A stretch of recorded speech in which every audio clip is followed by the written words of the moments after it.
Čađava krastavost je najprisutnija i ekonomski najznačajnija bolest na jabuci kod nas. Sa manjim ili većim intenzitetom se javlja svake godine u našim zasadima. Štete koje prouzrokuju se ogledaju u smanjenju kvalitetu plodova, slabijim obrazovanjem rodnih pupoljaka sa sledeću vegetaciju, što dovodi do smanjenja rodnosti voćaka i opštim zaostajanjem u porastu. Voćari znaju da je 2014. godina možda najteža za borbu protiv venturije, odnosno praćena je obilnim količinama padavina, spiranjem pesticida, a i samo ljeto i jesen su bili dosta kišni, tako da su i sekundarne infekcije predstavljale veliki problem kod voćara. Sve to na kraju čini jedan veliki potencijal askospora za narednu sezonu.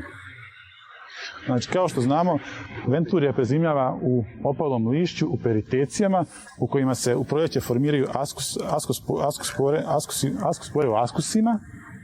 Znači, formiraju se askospore u askusima, koje se oslobađaju u prvom dijelu vegetacije i stvaraju primarne zaraze.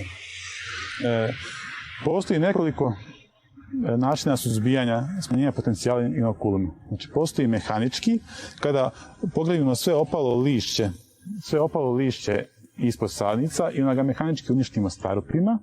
Zatim postoje hemijski mjere suzbijanja, odnosno u jesen koristimo primjenu ureje. Znači, negdje 40 kg, pa i više, da što brže opadanje lišća. Primjena ureje ima dvostruko dejstvo, znači poboljšava mikrobiološku aktivnost organizama, a i znači, postiže raspadanje lišća, znači samim tim uništavanja peritecija. U slučaju kada je vegetacija produžena, znači kada imamo kao ove godine, znači retrovegetaciju, obilne padavine, duže, znači drugi taras rasta je izražen, sama primjena ureje nije dobra. Onda se preporučuje primjena i bakra 5 dana nakon primjene ureje, ali u slučajima kada je veliki potencijal askospora, bakar, kao što smo rekli, usporava razlaganje lišća, tako da on nije preporučljiv, nego u tim slučajevima, ako želimo da ubrzano, znači smanjimo nivo potencijala askospora, koristimo primjenu triazola skora odmah nakon berbe, znači 2 deca skorea. Zatim ponovimo tretman kada opadne 50% listova sa urejom i posle toga znači, lišće prikupimo na sred u redni prostor gdje obavimo znači, mehaničko uništavanje lišća. Da bi u proljeće primjenjivali primjenu kreštnog azota, znači 400 kg u trake po hektaru, da bi se pospješilo raspadanje preostalog lišća. Poslije isteka perioda inkubacije na listu se javljaju maslinaste pjege na kojima izbijaju konidije. Padajući na mlado lišće, konidije se sa kapicama kiše sekundarno inficiraju list i plod.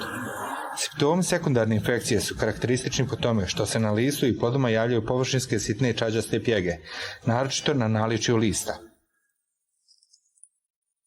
Primarne zaraze koje traju od momenta znači, kretanja vegetacije, neke faze C3, kada počinje kretanje pupoljka. Tada znači, već postaju pogodno tlo za razvoj za infekcije venturijom i obično zavisi od temperature, koliko traje inkubacija, da li će se simptomi javiti za 15 ili mjesec dana, znači što je vrijeme toplije, prije će se pojaviti. Simptomi se prvo javljaju na lišću, a mogu se javljati znači, na peteljkama i peteljkama cvjetova. I obično se znači, plodovi koji su zaraženi u prvoj fazi opadaju, znači, a ako znači, u toku, znači, nakon cvjetanja, znači, listovi također znači, odmah ne opadaju ukoliko je intenzivna zaraza, ukoliko se ne primjenjuju pesticidi, već kao što je slučaj sa ovom godinom, već negdje krajem aprila praktično neće biti lista na stablu, sve će da opadne, jer je toliko bio intenzivan razvoj bolesti. Znači, simptomi se javljaju i na lišću i na plodovima. Znači, ukoliko su simptomi rani, znači, ukoliko je venturija, znači, nije se radila hemijska zaštita, plodovi koji ostanu na stablu će biti deformisani, sitni, oštećeni i znači, neće imati nikakvu tržišnu vrijednost, čak ni za industriju. U našim uslovima jabuka se najčešće protiv čađave krastavosti prska u intervalima od 15 do 20 dana. Prskanje bi svakako trebalo izvoditi u saradnji sa odgovarajućim stručnim službama koje na terenu imaju preciznije podatke. I sorte jabuke se razlikuju po osjetljivosti na čađavu krastavost, a nauka je u posljednjih 30 godina iznjedrila mnogo kultivara otpornih na venturiju.